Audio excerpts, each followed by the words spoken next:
Hi future doctors, സൈലത്തിന്റെ record breaking NEET result നിങ്ങൾ ഓരോരുത്തരും ഇപ്പോൾ അറിഞ്ഞുകൊണ്ടിരിക്കുകയാണ്. ഇപ്പോൾ സൈലത്തിന്റെ മറ്റൊരു നീറ്റ് ടോപ്പർ നമ്മുടെ കൂടെയുണ്ട്, നമ്മുടെ മോസീന. അപ്പോൾ മോളുടെ റിസൾട്ടും കാര്യങ്ങളും അടിപൊളി റിസൾട്ടാണ്. First of all congratulations. അപ്പം ഈ വിശേഷങ്ങളൊക്കെ നമുക്ക് അറിയണം അല്ലേ? ഇപ്പൊ മോള് ഏത് ഹോസ്റ്റലിലായിരുന്നു? നമ്മുടെ ഇൻഡിഗോയിലായിരുന്നു. അതാണ് എനിക്ക് നല്ല പരിചയമായിരുന്നു. മിസ് പറഞ്ഞില്ലേ, കണ്ടപ്പം നല്ല പരിചയമുള്ള മുഖമായിരുന്നു. അപ്പോൾ എങ്ങനെയുണ്ടായിരുന്നു നീറ്റ് ക്വസ്റ്റ്യൻ പേപ്പർ കിട്ടിയപ്പോൾ ഒരു എക്സ്പീരിയൻസ് അറിയോ? കയ്യിൽ കിട്ടിയപ്പോൾ ആദ്യം നമുക്ക് 2 മണിയാകുമ്പോൾ പേപ്പർ തന്ന് നമ്മൾ പൊട്ടിച്ച് തുറന്നപ്പോൾ തന്നെ ബയോളജി കണ്ട് കുഴപ്പമൊന്നുമില്ല. ഇവിടുത്തെ അതേപോലെ തന്നെ നമ്മുടെ ബയോളജി കുറെ അറ്റൻഡ് ചെയ്ത്. പിന്നെ കെമിസ്ട്രി വന്നപ്പോൾ കെമിസ്ട്രി അത്യാവശ്യം കുഴപ്പമില്ല. ഫിസിക്സ് വന്നപ്പോൾ ചെയ്യാൻ പറ്റുന്നതും പറ്റാത്തതും പിന്നെ കുറെ ഒക്കെ സ്കിപ്പ് ചെയ്ത് അറിയണതൊക്കെ എഴുതി. അങ്ങനെ എന്തൊക്കെയോ അത്യാവശ്യം കുറൊക്കെ എഴുതി.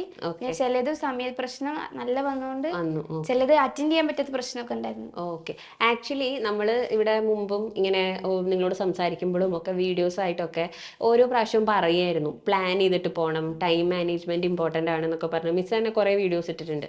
അതൊക്കെ നിങ്ങൾക്ക് ഹെൽപ്ഫുൾ ആയിട്ട് തോന്നിയിരുന്നു? അതായത് ഇപ്പൊ നമ്മൾ പ്ലാൻ ചെയ്യാണ്ട് ഇപ്പോൾ ഒരു കാര്യം ചെയ്യുമ്പോൾ ഒരിക്കലും ശരിയാവില്ല. അപ്പൊ നമ്മള് നമ്മുടേതായ രീതിയിൽ പ്ലാൻ ചെയ്തെങ്കിൽ മാത്രമേ അന്നത്തെ കാര്യങ്ങൾ നമുക്ക് പഠിച്ചു തീർക്കാനൊക്കെ പറ്റുള്ളൂ. സിസ്റ്റമാറ്റിക് ആയിട്ട് മുന്നോട്ട് പോയാലേ നല്ലൊരു സ്കോറിക്ക് എത്താൻ പറ്റുള്ളൂ. നമ്മുടെ ഈ ഹൈബ്രിഡ് സിസ്റ്റം മോളെ ഹെൽപ്പ് ചെയ്തിരുന്നു? അതായത് സ്വന്തമായിട്ട് നമുക്കിപ്പോ ഒരു ഓൺലൈൻ ഒരു ഓഫ്ലൈൻ അപ്പൊ സ്വന്തമായിട്ട് പഠിക്കാൻ നമ്മളെ സമയം കണ്ടെത്താൻ കഴിയും. നല്ല ഉപകാരമായിരുന്നു. കാരണം നമ്മൾ മറ്റ് ടീച്ചേഴ്സ് എത്ര പഠിപ്പിച്ചാലും നമ്മൾ സ്വയമായിട്ടിരുന്ന് പഠിക്കണമല്ലോ അല്ലെ? അതാണല്ലോ ശരിക്കും നമുക്കൊരു ഗുഡ് ഫീലിംഗ് തരാ, നമ്മൾ എന്തെങ്കിലുമൊക്കെ പഠിക്കുന്നുണ്ട് എന്നുള്ളത് അല്ലെ? പിന്നെ നമ്മുടെ ക്വസ്റ്റ്യൻസ് ഒക്കെ ചെയ്തു നോക്കായിരുന്നോ? ക്വസ്റ്റ്യൻസ് നമ്മളിപ്പോ LMRP ആയാലും നല്ല പ്രീമോക്ക് ആയാലും നല്ല ക്വസ്റ്റ്യൻസ്, അത്യാവശ്യം നല്ല ക്വസ്റ്റ്യൻസ് തന്നെയായിരുന്നു. അതിന് ഞാൻ പ്രത്യേകിച്ച് അവസാന റിവിഷൻ സമയത്തൊന്നും വേറെ ബുക്ക് എടുത്ത് ചെയ്തതെന്ന് പോയിട്ടില്ല. ഇവിടുത്തെ ക്വസ്റ്റ്യൻ പേപ്പർ തന്നെ ചെയ്ത് നോക്കിയിരുന്നു. അത് തന്നെ ചെയ്തുകൊണ്ട് ഇരിക്കായിരുന്നു. സ്റ്റഡി മെറ്റീരിയൽ ഒക്കെ യൂസ് ചെയ്തിരുന്നോ?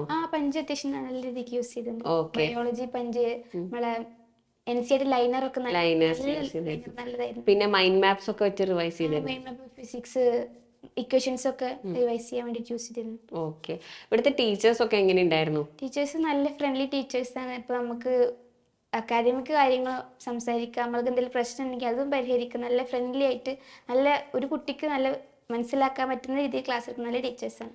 ഓക്കെ, മോളിപ്പോൾ റിപ്പീറ്റ് ആണല്ലോ.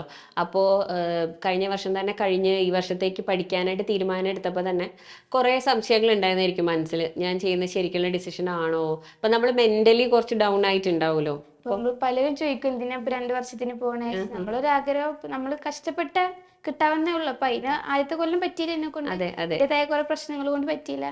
അടുത്ത കൊല്ലം എന്നെ കൊണ്ടാവുന്നുള്ളത് കൊണ്ടാണ് ഞാൻ ഇതിനെ ഇറങ്ങി പുറപ്പെട്ടത്. അതെ അതെ അതെ. അപ്പൊ മോക്ക് എല്ലാ രീതിയിലും സപ്പോർട്ട് കിട്ടിയിരുന്നു? എന്റെ ഉമ്മ ഇപ്പൊ നല്ല സപ്പോർട്ട് ചെയ്യുന്നു. ഇപ്പൊ എന്റെ ഉമ്മ പ്രത്യേകിച്ച് ഭയങ്കര സപ്പോർട്ട് ആയിരുന്നു. മാർക്ക് കുറഞ്ഞാലും ഒന്നും നമ്മളിവിടെ നടക്കുന്ന എക്സാമിനൊന്നും മാർക്ക് ഒന്നും ഉമ്മ പറയൂല, നല്ല സപ്പോർട്ട് ചെയ്യും.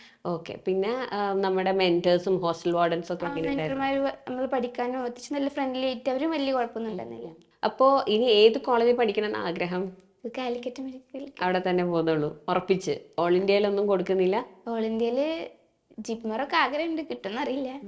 ഇപ്പൊ എന്താണെന്നറിയോ, നീറ്റ് എക്സാം ടഫായല്ലോ ഈ വർഷത്തെ. അപ്പോൾ എല്ലാവർക്കും നീറ്റ് ഇനി റിപ്പീറ്റ് ചെയ്യാൻ മടിയാണ്. ഈ ഡോക്ടർ ആവണമെന്നാണ് എല്ലാവർക്കും ഡ്രീം. ഇപ്പം എനിക്കൊക്കെ മെസ്സേജ് അയക്കുന്ന കുട്ടികളെല്ലാവരും മിസ് എൻ്റെ ഡ്രീം അതാണ്, പക്ഷെ എനിക്ക് പേടിയാണ്, എനിക്ക് ട്രൈ ചെയ്യാനുള്ള പേടിയാണ്, വീട്ടിൽ നിന്ന് സമ്മതിക്കുന്നില്ല, എന്നെ അവർക്ക് സംശയമുണ്ട്.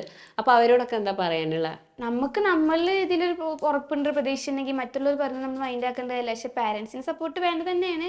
പക്ഷെ നമ്മുടെ പാരന്റ്സിന് നമുക്ക് ഉറപ്പ് കൊടുക്കാൻ പറ്റും, എന്നെക്കൊണ്ട് പറ്റുമെന്ന് ഉറപ്പുണ്ടെങ്കിൽ അവർക്ക് എന്തായാലും റിപ്പീറ്റ് ചെയ്യാൻ പറ്റും. അത് അവരൊരു ട്രൈ ചെയ്ത് നോക്കണം അല്ലേ? സംശയം കൊണ്ട് ഒരിക്കലും ഇരിക്കരുത്, നമുക്ക് ഉറപ്പിച്ചിട്ട് വേണം നമ്മൾ പോവാൻ. അതെ അതെ, എപ്പോഴും എല്ലാവർക്കും ആ ഒരു ഡൗട്ട് ഉണ്ട്, ഇപ്പം പറ്റുമോ ടഫ് അല്ലേ എന്നൊക്കെയുള്ളത്. പക്ഷെ നോക്ക്, എല്ലാ വർഷവും അങ്ങനെ എന്തെങ്കിലുമൊക്കെ നീറ്റിൽ ഉണ്ടായിട്ടുണ്ട് അല്ലേ? എളുപ്പമായതുകൊണ്ട് മാർക്കുള്ള കുട്ടികൾക്ക് കിട്ടിയില്ല. ശരിക്കും ടഫ് ആയതുകൊണ്ട് മാർക്ക് കുറഞ്ഞാലും നമുക്കൊരു MBBS കോളേജ്, ഗവൺമെന്റ് കോളേജിൽ കിട്ടാനുള്ള ഒരു റാങ്ക്. ടഫ് ആയതുകൊണ്ട് എളുപ്പമായതുകൊണ്ട് എന്നെ കൊണ്ട് പറ്റുമോ അങ്ങനൊന്നും പറയാൻ പറ്റില്ല. ഓക്കെ, അപ്പോൾ നല്ല അടിപൊളിയായിട്ട് എനിക്ക് ഭയങ്കര സന്തോഷമുണ്ട്. ബിക്കോസ് ഞാൻ ഇപ്പോൾ ഓർത്തെടുക്കായിരുന്നു, ആദ്യത്തെ പ്രാവശ്യം ഞാൻ ഹോസ്റ്റലിൽ വന്നപ്പോൾ ഭയങ്കര പേടിയല്ലായിരുന്നു. ഭയങ്കര എൻ്റെ ഏതോ ഫ്രണ്ടിൻ്റെ കൂടെയാണെന്ന് തോന്നുന്നു ഇന്റർവ്യൂവിൽ ഇരുന്നത്, ഒറ്റയ്ക്ക് ഇരിക്കാൻ പോലുള്ള ധൈര്യം ഉണ്ടായിരുന്നില്ല. അപ്പോൾ അതിന് ശേഷമാണ് നമ്മൾ സംസാരിച്ചത്. അപ്പോൾ അന്ന് അത്രയും നെർവസ് ആയി ഇതായി വന്ന ആളിപ്പോൾ ഇത്രയും സ്മാർട്ടായിട്ട് അതും പഠിച്ച് മേടിച്ച് റിസൾട്ട് കൊണ്ട് വന്ന് വളരെ പ്രൗഡായിട്ടിരുന്ന് പറയുന്നത് കേൾക്കുമ്പോൾ I am very happy and very proud. അപ്പം അതേപോലെ ഒരുപാട് പേരും ഇതേപോലെ വരട്ടെ അല്ലേ? എല്ലാവരുടെയും ഡ്രീംസ് MBBS ഡ്രീംസ് ഫുൾഫിൽ ആവട്ടെ. അപ്പോൾ നമുക്ക് എല്ലാവർക്കും ഒരു ഓൾ ദ ബെസ്റ്റ് പറയാം. അപ്പം സൈലത്തിലേക്ക് വരാനിരിക്കുന്ന എല്ലാ സൈലമിയൻസിനും പിന്നെ ഇപ്പോൾ അടിപൊളി റിസൾട്ട് വന്ന എല്ലാവർക്കും all the best. Thank you.